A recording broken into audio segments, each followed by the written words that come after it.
Alright, check out these power levels. This is my 2,400 watt array.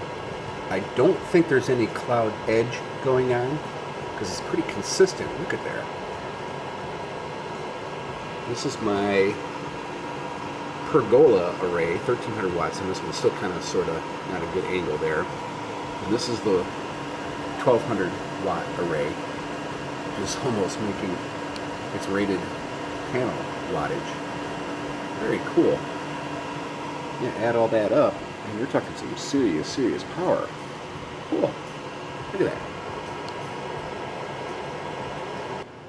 And that's what's going down into the battery bank. Over 100 amps charging power. Very cool.